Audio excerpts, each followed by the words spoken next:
नमस्कार मॅडम. नमस्कार. कार्यक्रमात आपलं स्वागत. मगाशी आपण प्रास्ताविकेत जसं म्हटलं तसं 2005ला मनरेगा ही योजना आली, ती अस्तित्वात होतीच. तर अशात विकसित भारत जी रामजी योजना आणण्यामागचा नेमका काय विचार आहे आणि हा बदल कसा समजून घ्यावा? मला असं वाटतं आपण थोडं मागे जाऊ आणि देश पातळीवर झालेल्या या बदलाचं स्वागत करताना त्या मागची पार्श्वभूमी समजून घेऊ. आपण महाराष्ट्रात बसलोत. रोजगार हमी योजना ही महाराष्ट्रानं राष्ट्रीय स्तरावर दिलेली एक महत्त्वाची देणगी आहे. त्याची पार्श्वभूमी काय होती? महाराष्ट्रात प्रचंड दुष्काळ पडला होता. त्या दुष्काळामुळे घरी खायला अन्न नव्हतं. गरीब मजुरांना, शेतमजुरांनाच नाही तर शेतकऱ्यांनाही अन्नासाठी दाही दिशा फिरावं लागत होतं. त्यावेळेला वि. स. पागे जे महाराष्ट्रातले एक अतिशय महत्त्वाचे नेते आणि समाजचिंतक होते, त्यांनी हा कायदा महाराष्ट्रात पुढे आणला. त्या कायद्यानुसार गावामध्ये काही असेट्स तयार व्हायला, लोकांना रोजगार दिला जाईल, त्यातनं पैसा पण अर्थव्यवस्थेत फिरेल, घरात पैसा मिळेल, त्यातून अन्नधान्य विकत घेता येईल आणि काही असेट्सची निर्मिती होईल असा उद्देश होता. हा इतका महत्त्वाचा बदल होता आणि वाढत जाणाऱ्या भारतातल्या लोकसंख्येला आधार देणारी ही हमी मानली जात होती. या कायद्याचं महाराष्ट्रात तर स्वागत झालंच.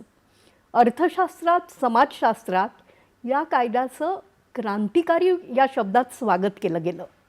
नंतर अर्थातच असा महत्त्वाचा कायदा राष्ट्रीय पातळीवर सर्वत्र अंमलात आणला आणि त्यानुसार लोकांना रोजगाराची हमी मिळायला लागली. ही हमी ही केवळ सुशिक्षित बेरोजगारांना नव्हती, तर ही हमी ग्रामीण भागातली अर्थव्यवस्था आणि ग्रामीण भागातल्या जनतेच्या कुटुंबाचं निर्वहन कसं उत्तम रीतीने चालवता येईल यासाठी होती. त्याचं रूप हळूहळू विकसित होत गेलं. टप्प्याटप्प्याने अर्थातच मानवी प्रक्रिया असते विकसित होत जाण्याची. तशी होत होत 2005 साली मनरेगा हा कायदा आला. राईट टू वर्क बद्दल त्यावेळेला प्रचंड चर्चा झाली, ती योग्य पण होती. आता 2005 पासून 2025च्या शेवटाला आपण आहोत.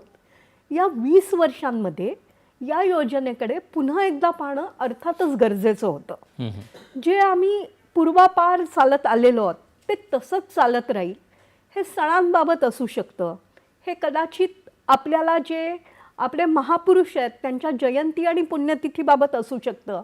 पण सरकारी योजना या कोणीतरी तयार केल्या आहेत केव्हा तरी, म्हणून त्या तशाच्या तशा चालू राहणं हे मुळातच योग्य नाही. जसं प्रत्येक मोठ्या व्यक्तीबद्दल म्हणतात की he is product of the time, तशी कोणतीही योजना ही प्रॉडक्ट ऑफ टाईम असते. मनरेगाने देशाच्या इकॉनॉमीमध्ये, ग्रामीण भागामध्ये जे काय योगदान द्यायचं होतं ते दिलं.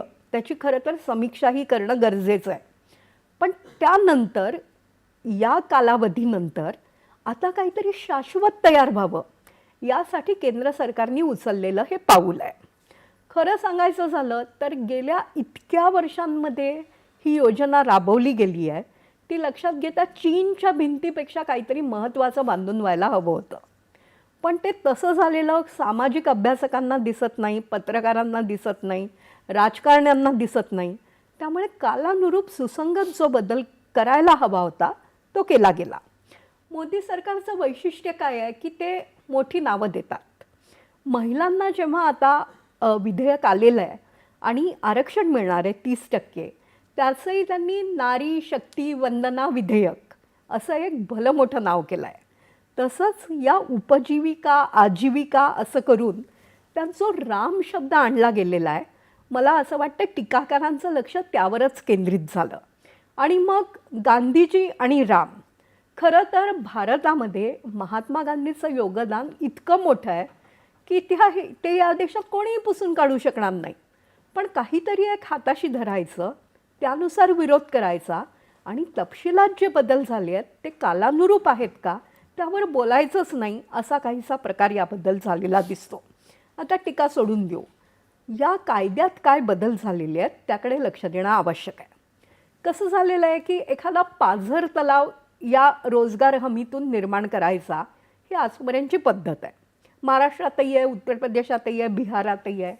हे पाझर तलाव किती झाले, त्यांनी गावाची उत्पादकता वाढली का, त्यांनी कृषी क्षेत्राला सिंचन मिळालं का, याची ऑडिटच आपल्याकडे केली जायची नाही. आताचं जे सरकार आहे तिथे तंत्रज्ञानाला फार मोठं महत्त्व आहे.